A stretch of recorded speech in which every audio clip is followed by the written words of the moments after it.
Hello YouTube. In this video I'm finally going to tackle the topic of progression schemes. It's a little bit surprising that it's the first time it comes on the table in the hypertrophy series because you could think that it's a very important part of programming. And you wouldn't be wrong, but the way I think about it is that a lot of the time the methods you apply to your training are going to by default dictate a progression scheme, and therefore you most of the time don't even have to think about it. It puts itself into place by default because there's not many ways of going about it.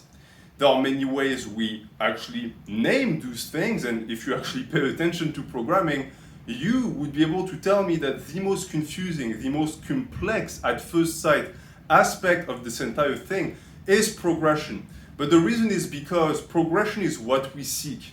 And therefore, since it becomes tougher and tougher to get it, the strategies you have to put in place become harder and harder to manifest. And therefore, there are in reality multiple branches of progression, but the main stars are extremely simple. And I want to make sure that I actually put it plain for you guys to see and understand. And I want to exercise the practice for you so that you're not actually feeling anxious or threatened by the topic at hand. So, in this video, I'm going to detail the two types of progression schemes that, in my opinion, are the best. I've already told you in the past that progressive overload is the key and that the most reliable way to progressively overload is weight on the bar. But there are ways to go about that. So, the very first one is going to be linear progression. And this is essentially the act of putting weight on the bar and getting stronger from session to session without having to think about it or really put in place any type of strategy. It just happens. It's when usually you're a novice or a beginner and everything just falls into place because your body is adapting at super speed. And so this is in reality the honeymoon period of lifting that we all go through. We have newbie gains, so we get bigger, but on top of that, progression just occurs. And unlike what you might think, it's actually a bad thing. I have a video coming out next Wednesday that explains why, but this, for the most part, is damaging for your future because you become spoiled in a sense. You become used to progress just falling in your lap, and therefore, a lot of people are not prepared for the day where it stops. And that's where most people quit lifting, by the way. It's when progression just stops occurring. When that happens, to me, the natural continuation is linear periodization. Now, let me explain the difference between the two.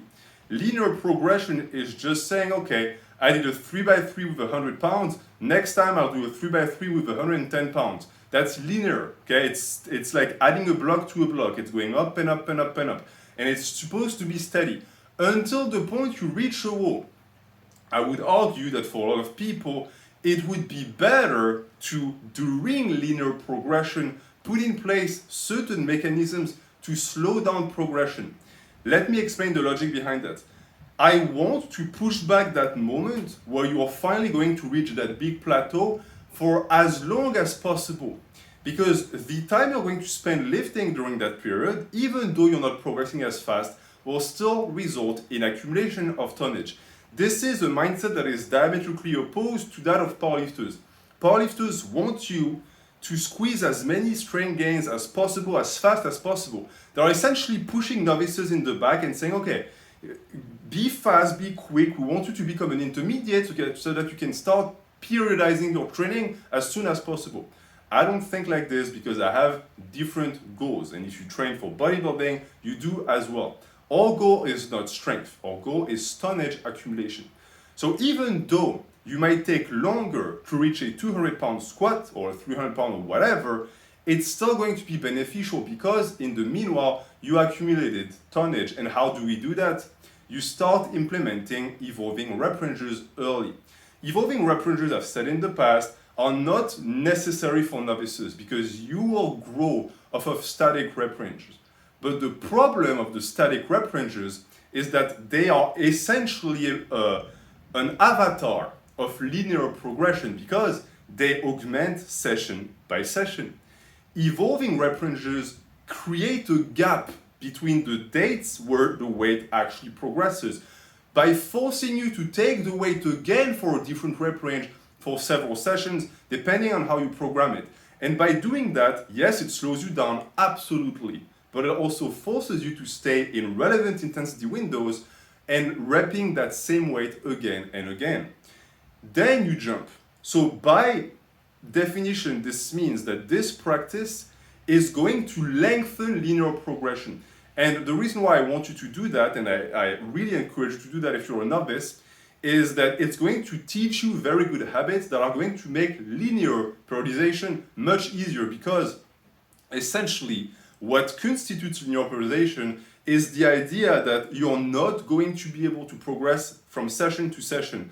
And therefore, you're going to put in place different mechanisms to make sure that progression still occurs, but with less frequency. And for all of the time, this is going to be volume and intensity manipulation, where your volume and intensity are going to fluctuate to allow for peaks of strength and for progression to continue. I've detailed that in the Hypertrophy series a ton. This is what bodybuilders should refer to as tonnage progression. Again, the values and metrics we use determine the practice that we apply and follow. We don't care about the strength, we care about the number of pounds we lift.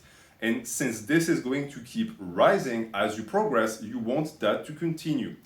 And since you also are going to be more experienced because of your practice of evolving rep ranges during linear progression, it's going to be made easy. If you have watched any amount of my programming videos, you might have already understood why I don't talk about progression schemes. It's because they're already included in what I preach. If you have applied evolving rep ranges, if you have done any type of programs I put out, you are already doing linear periodization. Besides my novice programs, and even the novice programs include that. And it's not necessary for novices, I 100% agree. But I like to put some little drops of it in there to get you used to it. Because as I said, the thermic shock that you're going to experience when you're going to have to stop that, like daydream, like I want to call it like a dream state progression of being able to put weight on the bar every single session, to having to now think about volume and intensity, which you've most likely never heard of, is going to be brutal. And I want to ease you into it. So you're going to be, as a trainee, someone who's going to have a longer linear progression. You're going to have a slower strength progression, but you're going to jump into the linear periodization part of your training, which is going to be the rest of your career pretty much, with not only the knowledge of the how-to, but also more volume. This is what kills a lot of intermediates. They come from novice programs with almost no volume that just push the intensity again and again with low rep ranges, and they are just thrown in the deep basin of linear periodization programs where they're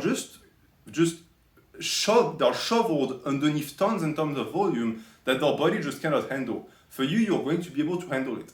So as you enter that new stage, this is what, in my opinion, constitutes the best practice for bodybuilding, because it's linear.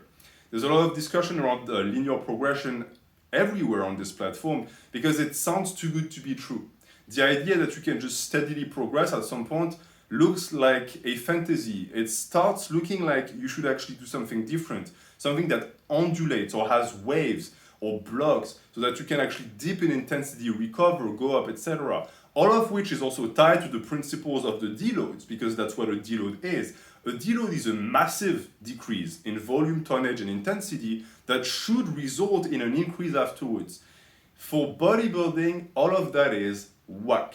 And I know it's shocking to hear, but it's something that I've applied. And again, if you do any type of program that I put out, you're doing it as well. You don't deload. I don't program deloads in my programs. Why? The deloads are pre-programmed in the linear periodization tactics I apply via the rep ranges. This is also why rep ranges are so important. Any program or trainer or person who tells you, oh, just do 6 to 10 or whatever, how many reps, just disregard that person. Rep ranges dictate progression schemes if the program is actually based around them. And all of my programs are, because they actually include evolving rep ranges. So as a bodybuilder, if you want to follow my method, the way you're going to do it is going to be very similar, but with less fluctuations. Meaning that if someone who is going to espouse the powerlifting way of doing it is like this, with hopefully a progression upward, yours is going to be more like this.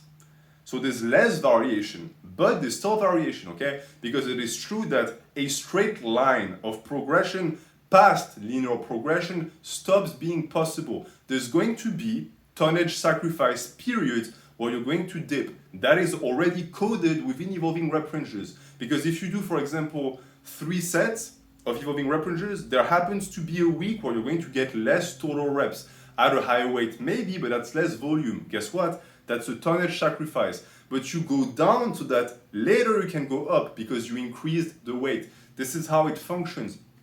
For linear periodization to function as a bodybuilder, the idea is going to be that you're going to play like trading card games. And the cards that you have to play with are volume and intensity and tonnage. And the goal is that at the end of the day, you want all of them to go up. You want the tonnage to go up. And so you have to be smart about it. Do I have to sacrifice volume here so that I can be more intense and push progression, get a PR, so that this PR can become a repping weight later on that is going to increase the volume? This is how the game is played. And I say game because in reality, this means that this slight fluctuation is going to be much more cost efficient in a sense, but also much more cost intensive. And that's the problem with also jumping from linear progression to linear periodization. Now you have to actually think about it. Linear progression thinks for itself, it just happens. Now you have to actually pay attention. And if you don't pay attention, you won't progress. It's going to be up to you. It's what I just said. It's a gamble. When you go down, it has to go up at some point. If you go down and now you stagnate, you messed up. And it's also the reason why I really like the idea of not having deloads and having smaller gaps in tonnage, is because there's nothing worse than doing a deload than coming back and realizing that you're not stronger. You didn't make any progress. Because now you dipped, but you don't even get the reward. You're still dipped. And if that happens several times, you are just stalling. There's no progression occurring. Taking smaller risks and smaller dips in tonnage is more conducive to progression in the long term. And this is what I preach. This is what I like. As you can see, it's not complicated. There are other things that I want to discuss in terms of progression, like step loading or any amount of strategy that can be applied to the way we actually think about progression. And these are planned. I have big videos coming out about these topics, and I want to make sure that I distinguish them so as to not confuse you too much. But I want to finish on this.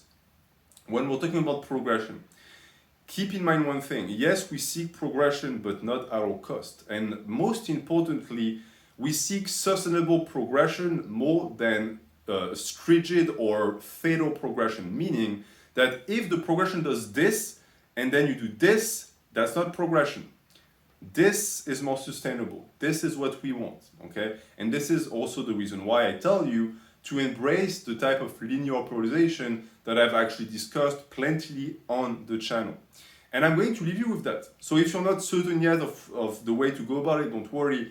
Videos about gentleman split and evolving rep ranges tied to the topic will occur on the channel. This was more of a presentation of what I consider to be the best 2 progression schemes for bodybuilders. The first one that is just going to be occurring, that we're going to still manipulate to make it slower, and the second one that we're actually going to stay with for the rest of our career, with a slight touch of step loading and the rest here and there, because I have actually stuck to linear periodization for the longest time and I have no plan on stopping because it works.